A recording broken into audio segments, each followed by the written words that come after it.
to lead a team of fantastic and brilliant concept artists, and our role is to create the characters that you see in the game.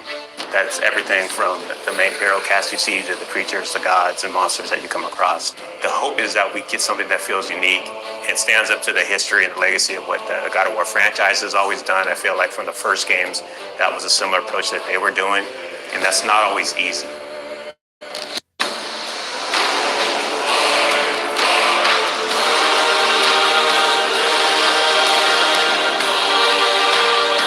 My name is Raf Grassetti. I'm the art director for God of War Ragnarok. Hi, my name is 𝒂𝒏𝒕🂂 I'm a character technical artist. Hi, my name is Angela Rico, and I am a senior character artist in God of War Ragnarok. Hi, I'm 𝕊𝕚𝕒𝕒, and I am the lead of the character concept team at Santa Monica Studio.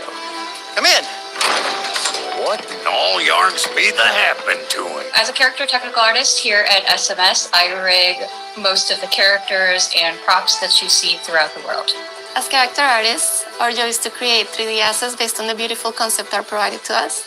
We do this by making sure that the silhouettes on the models and the textures and materials stand out instantaneously.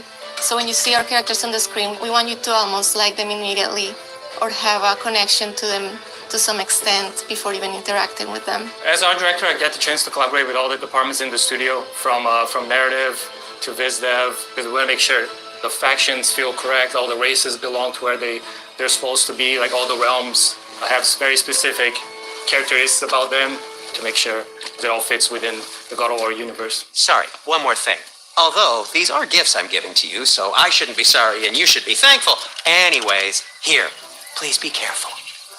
In the God of War 2018, we saw Brock and Sindri, and that was the tip of the iceberg of the 𝕊𝕐𝒏𝒂𝒏𝒕𝒂. And in God of War Ragnarok, we actually get to go and visit Svartalfheim, where they're from. And a great part of that too is we want to make sure that we expand the cast. You know, we've just seen a little bit of what was represented, and that was something that we hadn't seen. Svartalfheim is a beautiful place. There's a lot of different biomes. You go from wetlands to mountain springs, and took a lot of inspiration from hot springs, from the minerals that you find, a lot of colorful minerals, a lot of resources. So the dwarves being the races that they are, we knew we wanted to play on that as well. So you see their influence on Svartalfheim on every corner. It's a realm where you're going to find a lot of water environments. There's quarries. It's a very industrial city.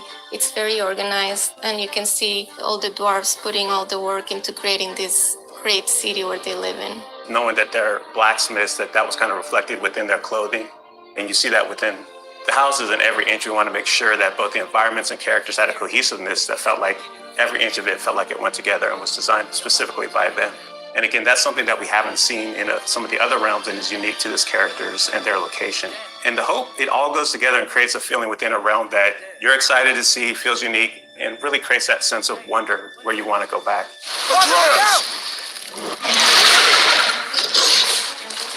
When designing a character to match the geography around it, first it's definitely dictated by the vis-dev team and the narrative team and the story team. They make sure the character is designed for features that fit in with what they need.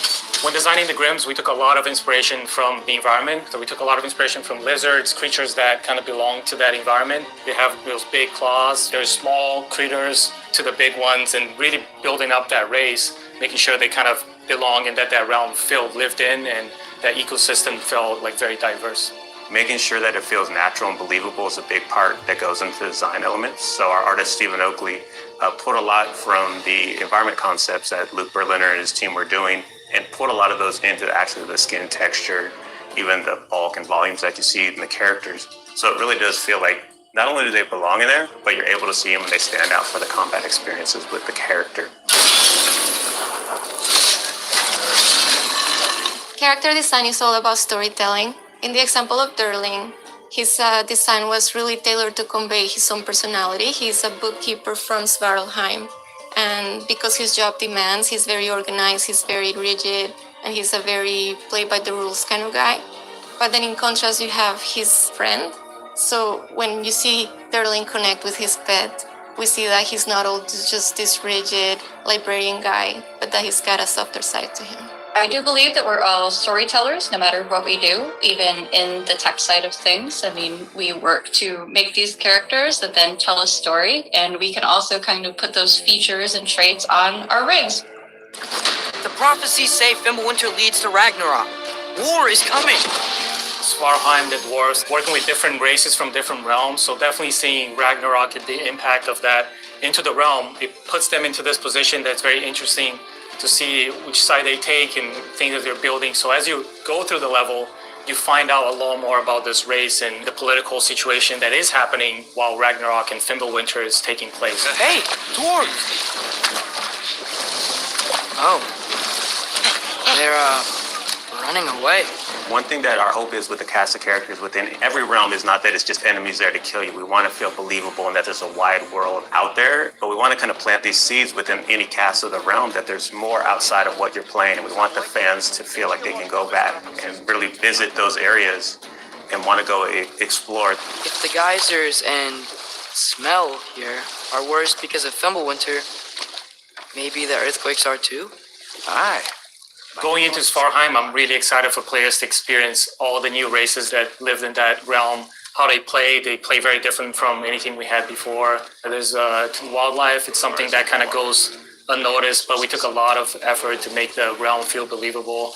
So there's a lot in Svartalfheim, a lot to explore. I'm really excited for Svartalfheim. It is a gorgeous realm. After looking through some of the cinematics and playing some of the cinematics and playing through some of the puzzles, I'm so excited how water plays such a big feature in that realm, and that is so cool. I'm most excited for fans to finally get to see how the dwarves live. Brok and Sindri were fan favorites in the last game, so I think that all the work that we've put into Svartalfheim is going to make all the other dwarves shine just as bright as the brothers did. The best part I have is turning on the YouTube and seeing all these call-outs and all the attention to detail that the fans pick up on. That's one thing that we keep in mind when we're designing characters, to make sure we do right by the fans. And knowing that all the work we put in will be seen and appreciated. That's not always the case, but our fans just get every little nook and cranny on that.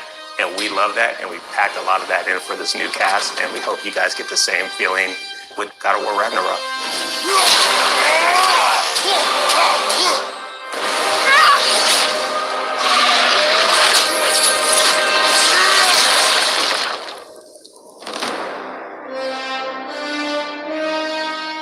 PlayStation